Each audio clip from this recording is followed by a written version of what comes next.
Namaste, Nicole Farrell here, Kachina Yoga, and thanks for joining me today. Today I wanted to take a few minutes to talk about meditation, awareness, and mindfulness, and how they are three separate things, however they work together. So in yoga, we have 8 limbs, and the final limb being samadhi, which is the eternal bliss or peace, and that hopefully we're all trying to achieve. However, meditation is the 7th limb of yoga, and meditation is not the way that we think it is. Meditation has been used in a very generic term recently. So meditation is actually a state of being, okay? Meditation is when you can walk into a crowded room. There could be gambling, drugs, alcohol, naked people, sex, food, great food, conversation, drama, all kinds of things going on. However, you are not distracted because guess what? You live in a state of meditation. You are focused and aware and internal, and you could walk through that room and never lose your stillness. That's what meditation is.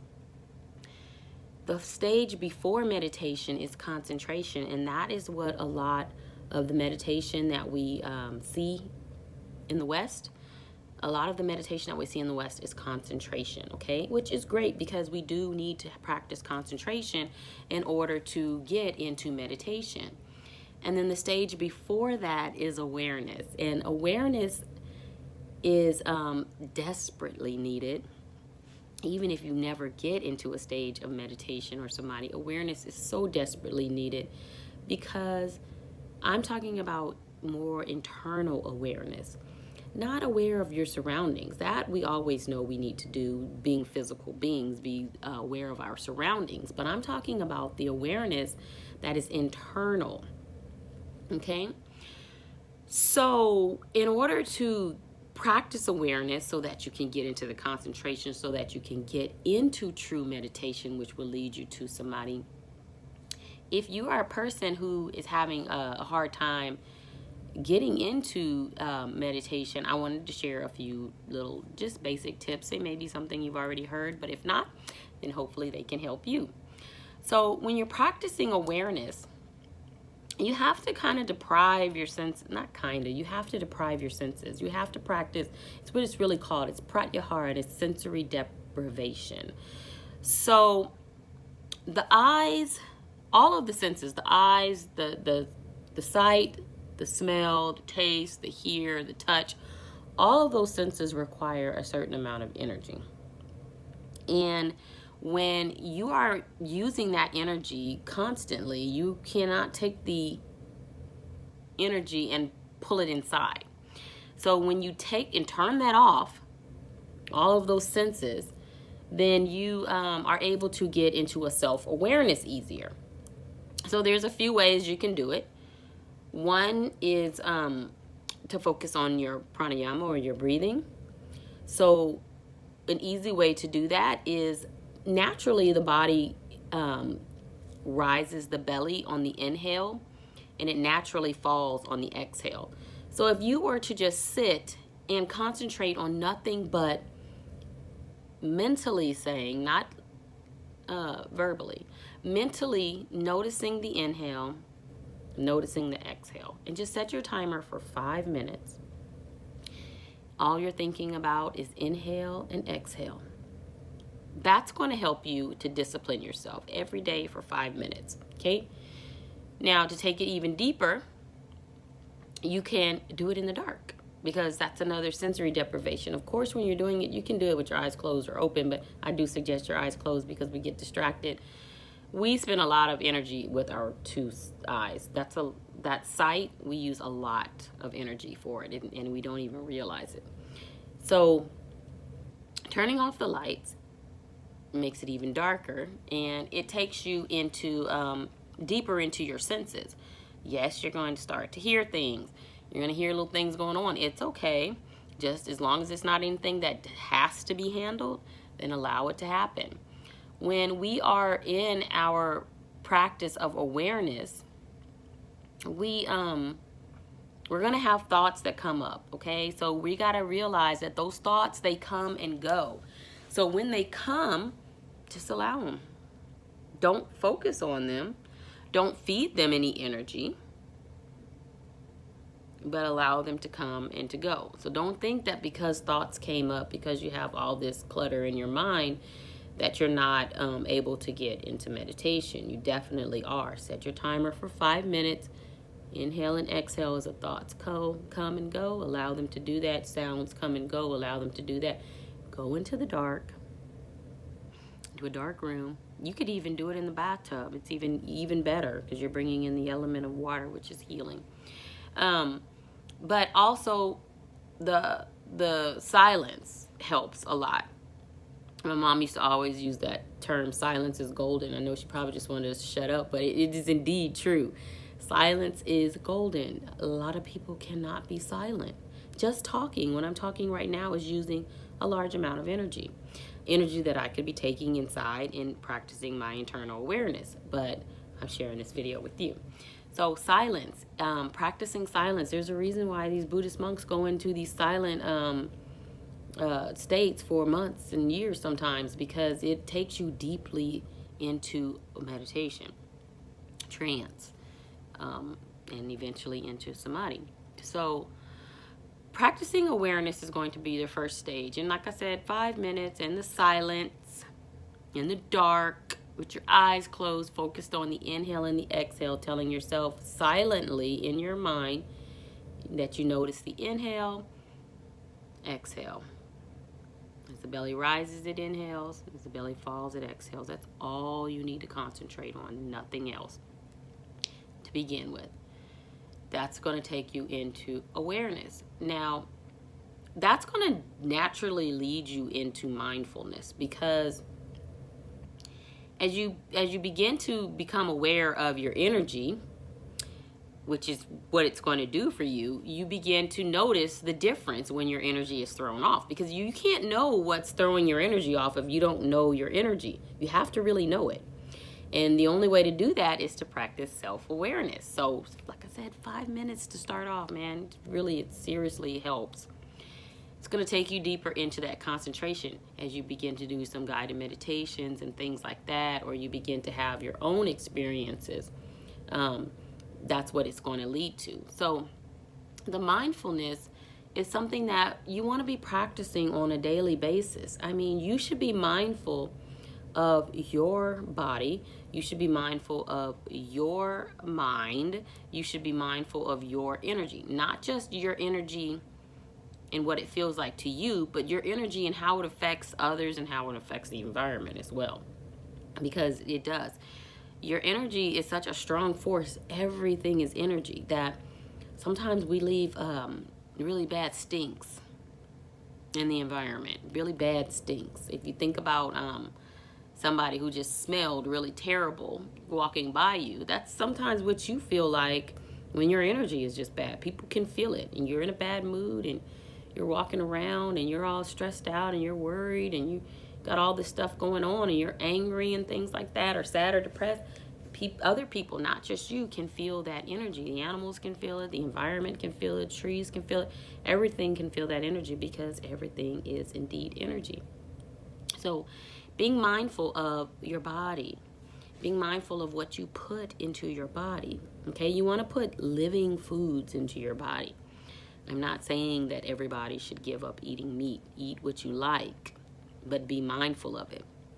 If you're eating meat, are you eating the best choice cuts of meat, or are you eating the things that nobody else wanted? Because a lot of times, if you're going to the discount stores to get your meat, like, when I say discount stores, the grocery stores that are not in the nicest areas, they get the worst meat, okay? That meat has been stressed most of the time. I dare to say 100% of the time, because of where we live at, but that meat has been stressed. Lots of hormones have been released. Those animals most of the time knew they were going to die, okay? So you need to be very careful about what you're putting into your body. How was the meat prepared? Who prepared the food? Put living foods into your body. You need to eat lots of dark, leafy green vegetables. You need to eat something from every color of the food chain. Okay? Of the food, every color of the spectrum. Eat orange, green, yellow, red foods, all the stuff. We need all of those. The chakras are not colored for one particular reason. This is something that every plant that we take into our body helps us in a different way, or it could hurt us in a way depending on what plant you're taking in. So you really need to be mindful of the food that you're putting into your body. You also need to be mindful of how the food affects your energy. You know, sometimes you eat stuff and depending on your makeup, what dosha you are, the food can really turn you bad really quickly. If you have a lot of fire in you and you're constantly eating spicy foods, fried foods, and meat, you probably are going to suffer with heartburn and acid reflux and other things like that, indigestion, things like that, because your body doesn't really care for that, okay? So each body is different. When they tell you that the FDA has a recommended food chart, it doesn't really work for everybody. Everybody's different. Okay, so what works for you may not work for me. You and I can go on the same diet, same amount of time, eat the same foods, do the same exercises. I might not lose a pound and you may lose 20 because your body type agrees with what you're eating. So don't just think, oh, I'll go on a low carb diet and it works. Yeah, it may work. You might lose some weight, but are you healthy? Depending, what is your body type is what you need to do. So that's what I'm saying. Mindfulness. We have to practice mindful eating. We have to practice mindful breathing. That's why pranayama is so important. We have to breathe right. We have to get into it. We have to practice mindfulness in the environments that we go into and the relationships that we're in.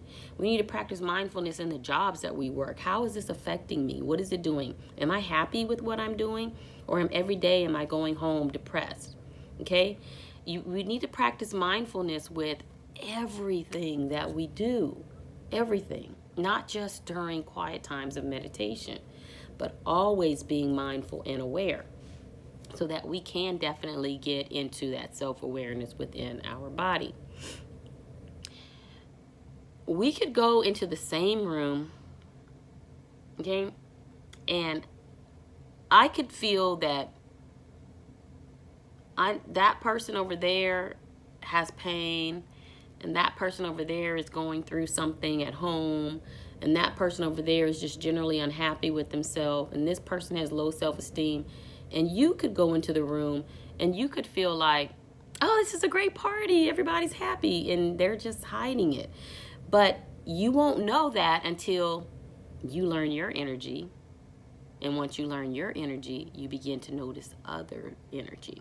But the focus is internal first. Everything is internal.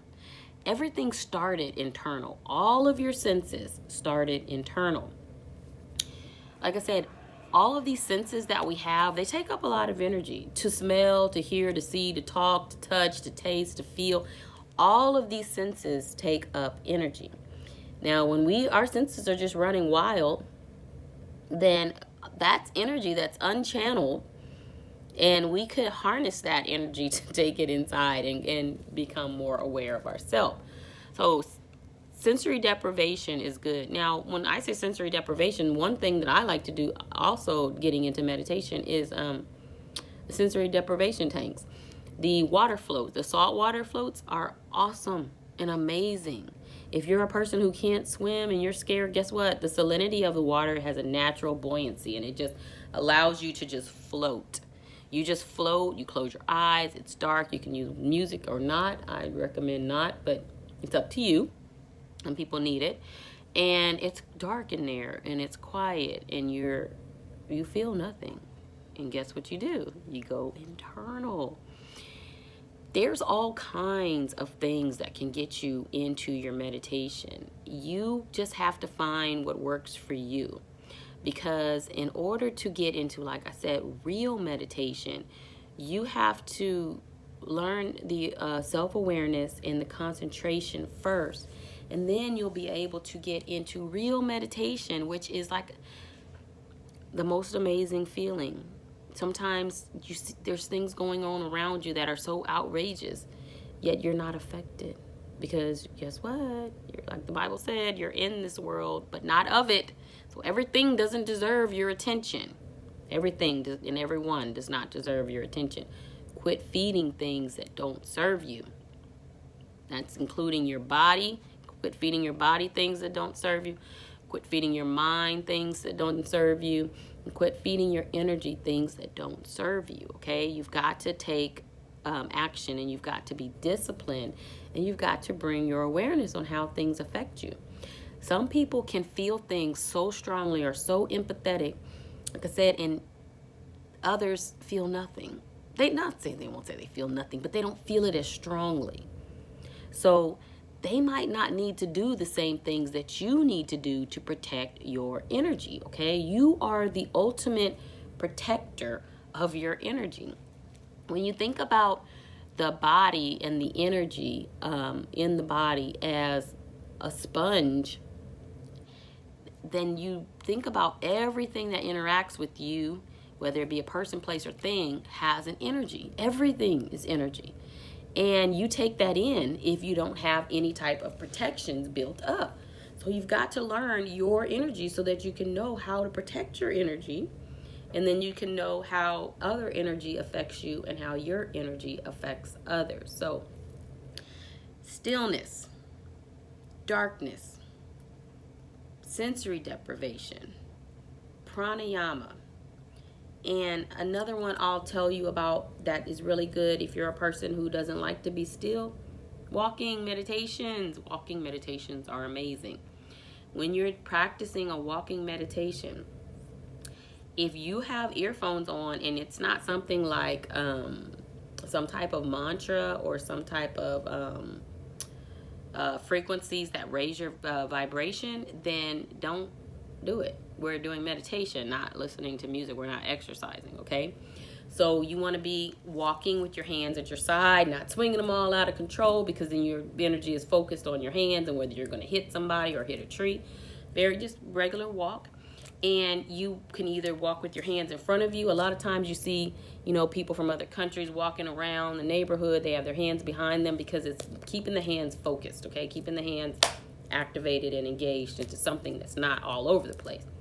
And when you're doing your walking meditation, one of the good things to do is concentrate on either just the breathing or concentrate on the actual act of walking. So step, step, step, step. That's all you need to concentrate on. Step, step, step, step. Nothing else. That's going to help you get deeper into that concentration. It's going to help you get deeper into that awareness. So there's all kinds of ways to do it. The thing is just to do it. 5 minutes a day in the beginning, just 5, one hand, is a tremendous benefit to you. 5 minutes. You give 5 minutes to a lot of things. If you can work all day for somebody else, you can give yourself 5 minutes. If you can cook, clean, and take care of somebody else, you can give yourself 5 minutes. If you can watch sports, play video games, listen to music and movies, 5 minutes. Cut out social media for 5 minutes. 5 minutes is not a lot to ask for, especially in the beginning, because once you get into it, you're going to be like, man, I had a problem with 5 minutes and now I'm sitting here meditating for 30 minutes or an hour and I love it. But 5 minutes, just don't give up and say I can't, because you can. We all can. Mind is just going, but it's going to keep doing that unless we discipline it. So 5 minutes a day, in the dark, concentrating on breathing, in silence, maybe do a walking meditation, in stillness, try the sensory deprivation tank. There's so many different things that you can do, but the point is to just do, okay? Just do. And trust me, you're going to thank yourself for it. You are really going to thank yourself for it. So if you had a problem getting in, guess what? There's no more excuses. As you get in deeper and deeper, it's just going to get better and better, eventually taking you into that trance state and that state of zen, that state of nirvana, that state of samadhi, a state of bliss. That's what we're all looking for, but it all starts somewhere. 5 minutes. Okay? I know you got this. I have all full confidence in you. If I can do it, you can do it. I'm no different than you. So take some time to love yourself. Take some time to show up for yourself. Take some time take some time for self-awareness. Okay? Self-awareness.